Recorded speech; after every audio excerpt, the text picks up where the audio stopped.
Jeff from RenoVision. Today, I'm going to show you how I DIY'd my own roof. That's right, I scoured the internet for some really good information, and I put together my own DIY system for you guys, so you can do roofing projects on your own home, just like I did with my shed. Cheers. Recommend you watch the house wrap video, okay? Understanding the WRB system on this home, wind and rain barrier is a key.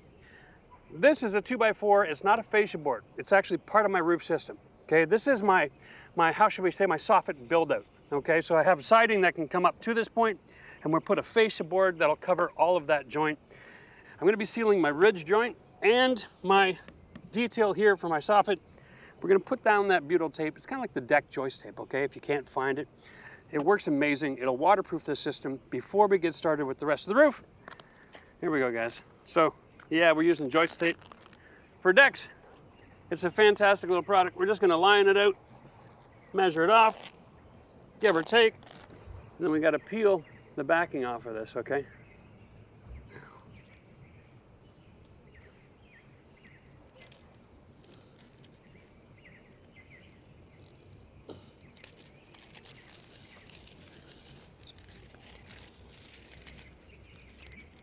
Okay, now, what I'm doing is I'm just taping my seam between my 2x4 and my sheathing.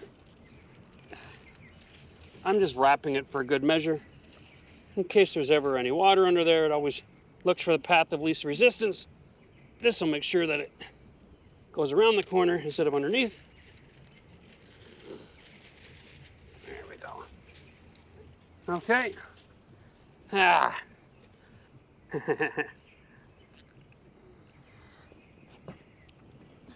Now remember, when you're doing a roof,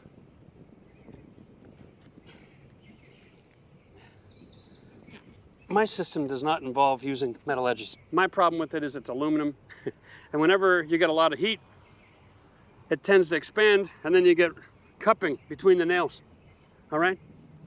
And if it starts to lift a little bit, then water can find its way in, and then your sheathing is exposed. So I like to use a different system where I'm gonna have my underlayment extending a little bit past, and then my first row of shingles is gonna extend a little bit past. So in the heat of the sun, it kind of curls down a little bit. All right, and it kind of protects your wood, but because it's still exposed and I'm gonna have a black fascia and black roof, we use the butyl tape all across the front edge as well, okay? That way everything is gonna be black and black and black, and you're not gonna see any exposed wood, and I'm not gonna encourage any kind of rotting going on there, okay? And safety note, don't leave spare fasteners on the roof. That's a great way to slip and fall, all right?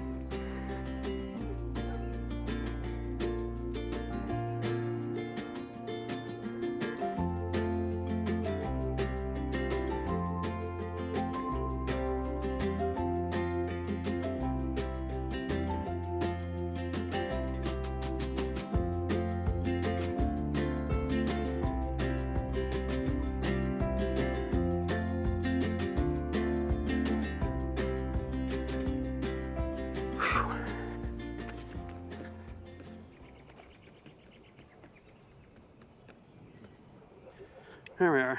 That's just cheap insurance. Okay. Now this detail is going to give me two things. One, it's kind of like a poor man's ice and water shield.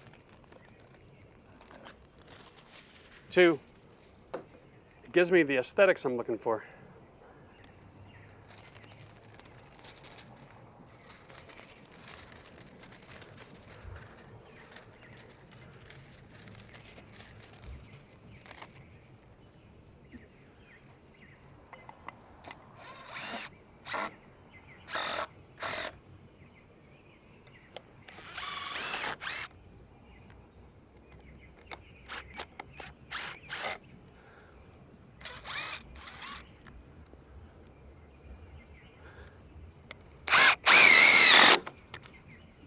Think the end from the beginning. Sometimes you gotta do things a little creative, right? Like I'm not making a huge soffit overhang. It's not traditional. I'm not putting in, not even gonna put in an eavesdrop. It's just a shed. We're gonna keep it simple. But I do wanna have a nice detail there because I don't wanna go from my dark siding to a black aluminum to a black roof and have that brown line sitting there. All right, so now I've got my ladder block back in place. We're gonna get on with nailing down the felt. Now we start putting a roof together. This is gonna be fun. Okay, guys. Tar paper. This is roof paper, reinforced fiberglass. The idea here is every time there's a nail penetration, this is kind of like a self-sealing system, okay? It does, gives you grip. It also has lines on it, so it helps you to stay square when you're putting your roof on. Okay, this is usually a two-person job. Now I'm starting to regret that I don't have Matthew here. I want to get over my butyl tape. Okay. Oh, for Pete's sake. Oh, I got a bee after me. Run it right off my edge here a little bit. It'll be easier to trim it later.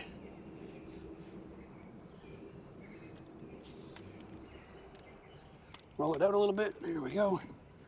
And there comes the wind, eh?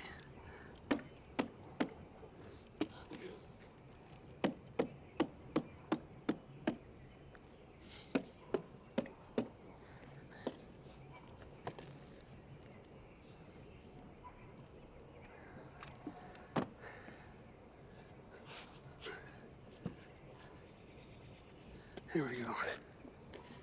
Come on, baby. Keep it square.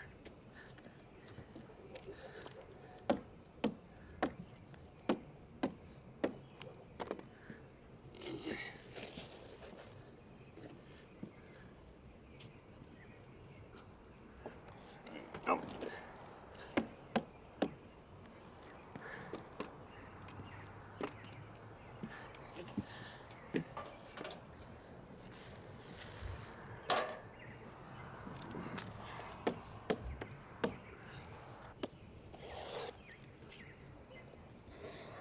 There we go.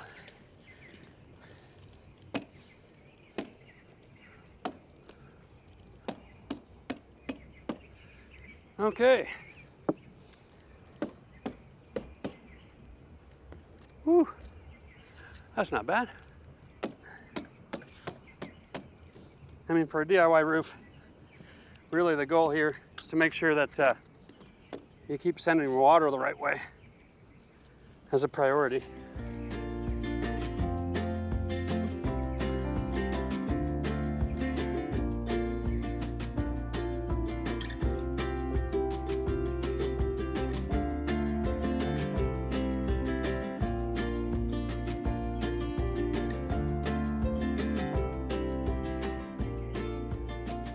I like a few extra staples so the paper's not sliding underneath your feet, right? I mean, at the end of the day, it's still only paper between you and the roof. It'd be nice if it had a little bit of stick, okay? Here we go. I think it's time for me to bring some roofing material up here. All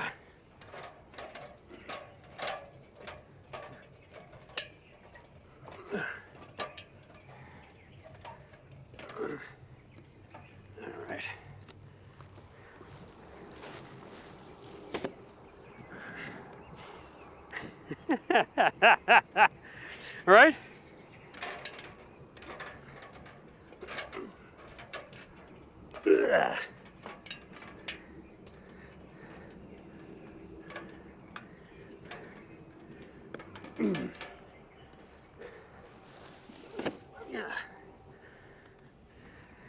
Okay, well guys, let's just talk about the tools that we're going to use today for putting on our roof. Standard 1.25" roof nails, okay? These come in a coil to go in this machine. And this is awesome. I've been using this nailer since the beginning of this project, every opportunity I get. Opens up nice and simple, you run your loader in here, all right? Lock and go, lock and load. We use this to install a fence, and if you missed that video, we'll put a link in the video description for you. Standard operating procedure today, we're gonna have a knife, and we're not using a regular old knife. We're using hook blades. They're snap-off hook blades. These are amazing because they give you the ability to cut your material, right? And you can run the tip of this up against the edge of your roof, and you'll know where you are, right? Helps keep your lines nice and straight. And it's a hell of a lot safer to be pulling with the hook than to be using a regular straight blade, all right? Now, I am not a roofer, in case you're wondering. I don't do roofing. Today's video is just about me doing a roofing system that'll work for a DIYer. So if you are a roofer, feel free to get in the comments, chirp a little bit, have some fun, but specifically, give us proper information, okay? on the program and the process. I'm going to be following a standard installation for 5 nails per shingle. We're going to be starting off my shingles. I'm using a 3-tab shingle in reverse, so I got a nice solid edge, create an overhang, and a nice straight line. And then we're going to go with architectural shingles after that. Probably going to be cutting the shingles 8-inch increments so I can step it up. And that's pretty much the basics of it all. It's all about being in the right place at the right time, getting the first row or two on, being really careful not to walk off the edge of the roof, okay? That's the focus today. Just don't fall off the roof, Jeff. At the end of the day, guys, architectural shingle with the right number of nails in the heat of the summer, and this is why you really want to be building this when you've got the heat of the summer in your favor. So do it in the spring if you like, but try to avoid doing roofing at the end of the fall. I'm not a big fan because it really takes the heat to melt all that stuff together. Now, I'm also going to bring my knee pads up there with me.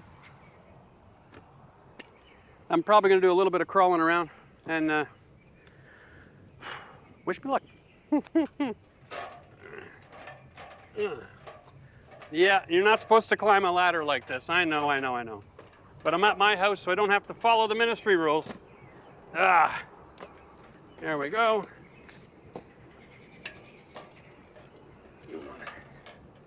Okay.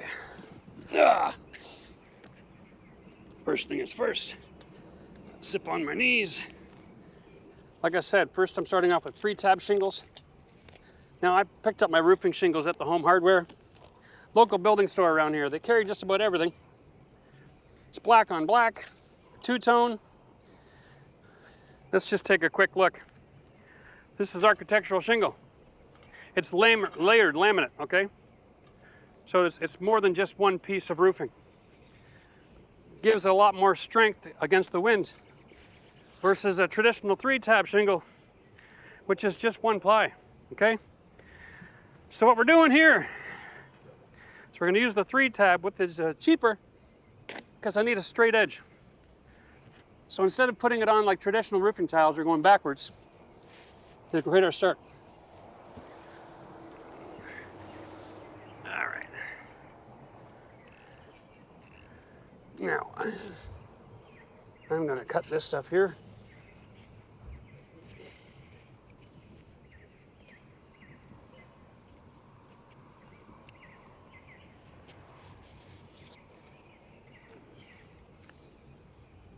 Now, here's my edge.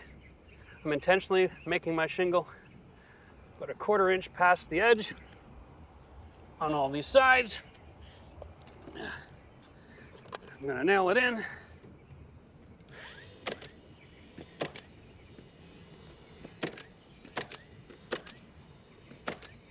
That's probably more than I need, but hey, when you're using the automatic tool, it's really easy to use more nails than you want.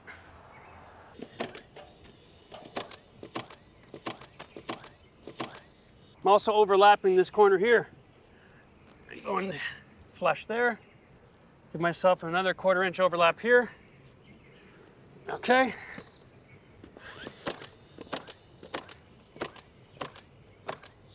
All right, always thinking overlapping, following the course of water.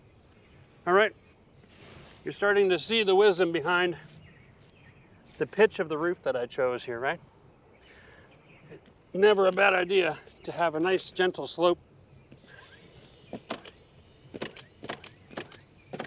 Especially as a DIYer. All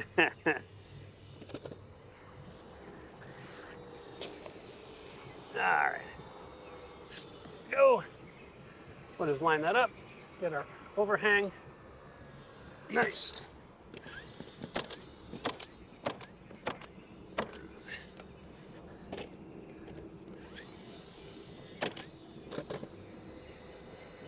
Check for my overhang.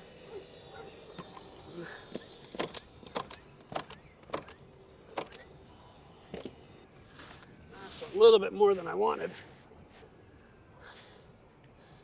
Here we go.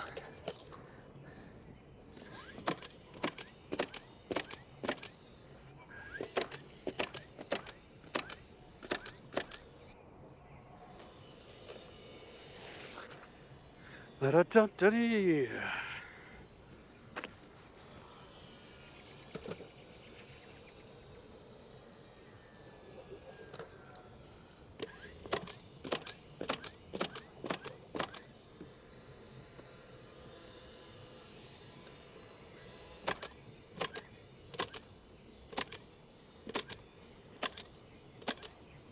All right. So here we go. Shingle number 1.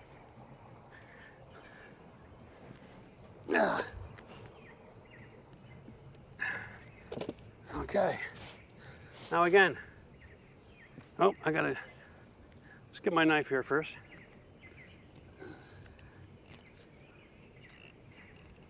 Okay. Now. Yeah.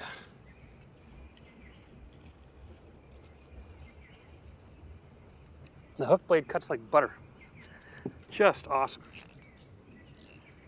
So, again, gonna go flush, overhang about 1/8 to 1/4 in both directions. There we go. Okay, now, we're going to be doing a step system, okay? So I'm going to think of it like about an 8-inch piece I'm going to cut off. All right, and so then you can see when that one's installed, the joint's going to be right here, okay? So what I want to do is have a nailing pattern that never puts a nail 8 inches off the edge. That's all you really got to consider here, all right? So my nailing pattern is going to be here. That's 8 inches, a little bit past it. All right, so that when I put my next sheet on, there, that's my line, okay? And I want to bring this shingle right to this edge. Boom. Again, that's going to be the 8-inch. Skip it. Want to go 5, okay? You can cut it in advance. You can cut off 8 inches, then 16, and then whatever. Or you can just, once this hang over, like a hot knife through butter here. All right? And save these. You'll be able to use them later. All right. There. Woo! Already I'm seeing the advantage of these lines. My shingle is lining up right on the top of this thing, on the second row, which is super handy. We'll take a look at the back of this. There's 3 glue strips here, okay? Which is amazing. So in the heat of the sun, this will adhere to the one underneath. This is my nailing strip. And then that has another glue strip. That's why this stuff is so bloody awesome.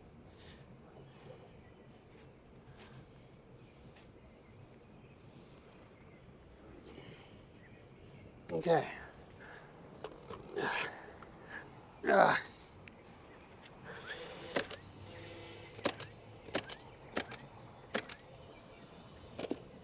Okay. Now, I've got a line here. I'm going to see if we can line this up, if it's going to work. Yeah. Fantastic. That'll help keep me square.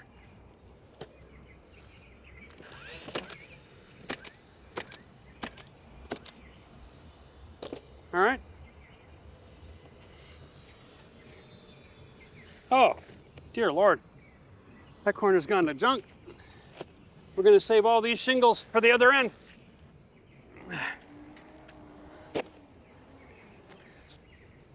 Okay.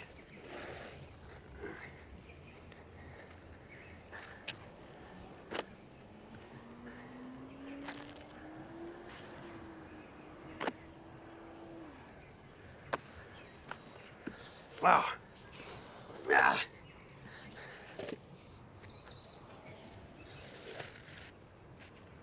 Okay. Get my overhang.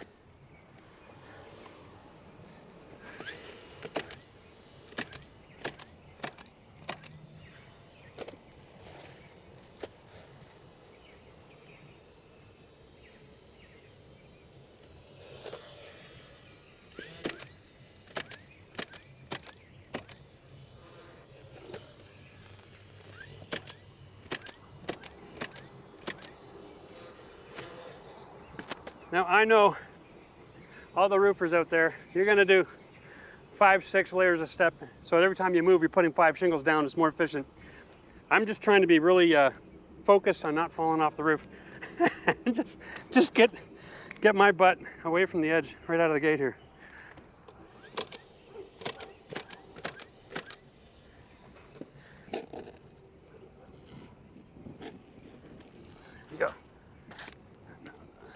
my next shingle.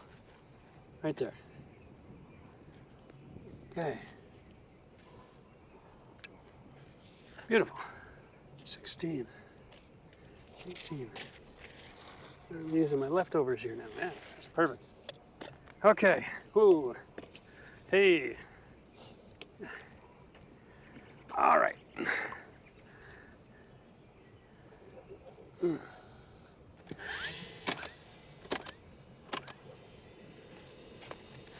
Using my offcut.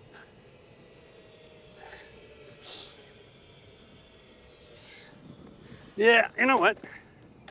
That's not as straight a line as I wish I cut. That's gonna look okay though. All right, maybe we will use it.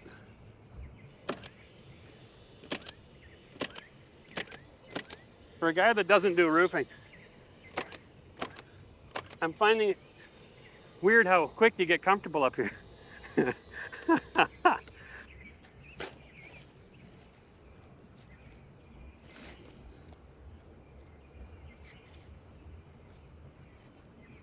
Yeah, and I'm on that line again on the paper. Interesting.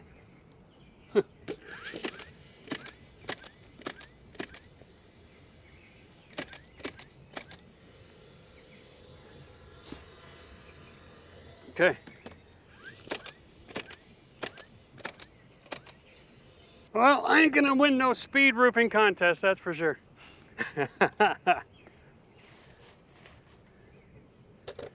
At the end of the day, if you got a small project like this,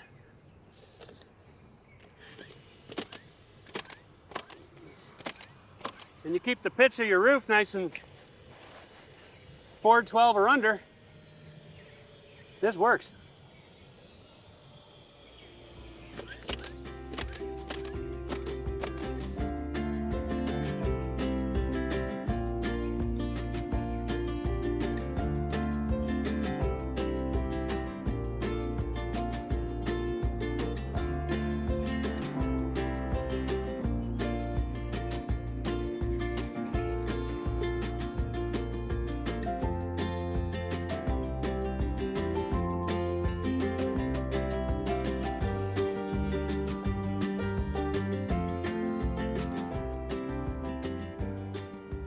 Wow. Huh. So the guy at the hardware store said each one of these bundles does 32 square feet. He wasn't kidding. So 1, 2, yeah, 3 aside with a little bit of waste. That's pretty exact. My God.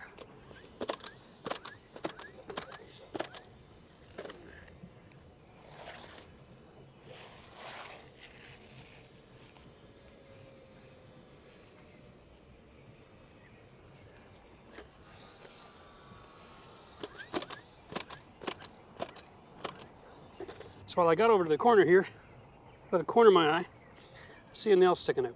I'm like, whoops, not supposed to see a nail. I missed a piece. So before we go any further, we're gonna fix this. Let's take a look. So I got a nail here, and I got a shingle that's gonna go up past that point, okay? So I'm gonna get underneath the nail and try to lift that out. Son of a gun, didn't work. Ah, shit. Anyway. Well, now I need a hammer. I don't have a hammer here. Anything can be used as a hammer, okay? Just got a shingle in.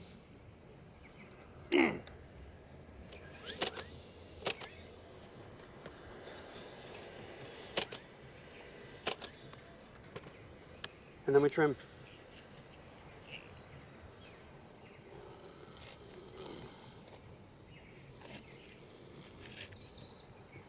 All right. Now it's not too bad. When it stops working, snap it off, then throw it right in the garbage bin. Or close to it. Anyway. Now you can see I'm getting up to my ridge here. I need to put in one more layer of shingles. Okay? And then I've got a huge gap here. Now, to finish it off, I'm going to use the 3-tab shingle. All right? I'll just go through this detail, and then we're going to cap it like this. Okay? Now the cap isn't big enough when I cut it into thirds to make it down to that line. So I am going to put another row of shingles on here at this point and at this point. Trim off my excess, and then I will add my cap, because it's going to look something like that when it's done. It's a crying shame, but what do you do? If there's a better option there, let me know. Because I'm thinking maybe on the backside where no one's looking, I'll cheat. Maybe I'll go 60-40, get my shingle the right size here.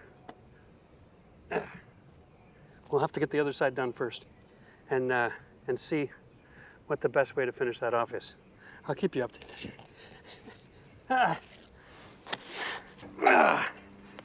Hooey. All right. Good, I'm nice and sticky on here today. That's nice.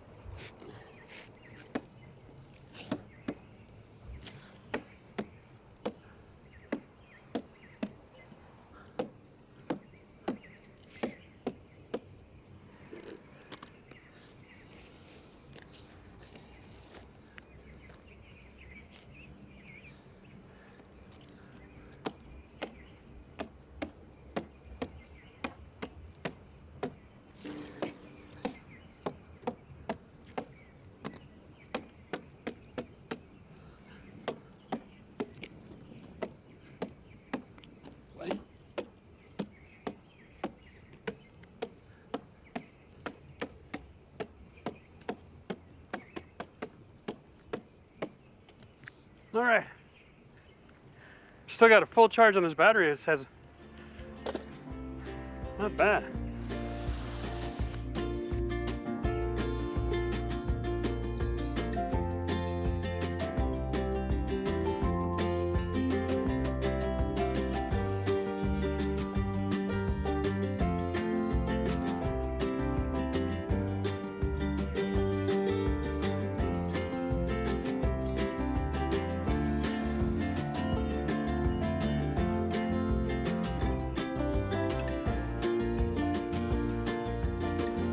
So what I've got here is I've got a shingle that's starting, and then I'm running the top over the ridge.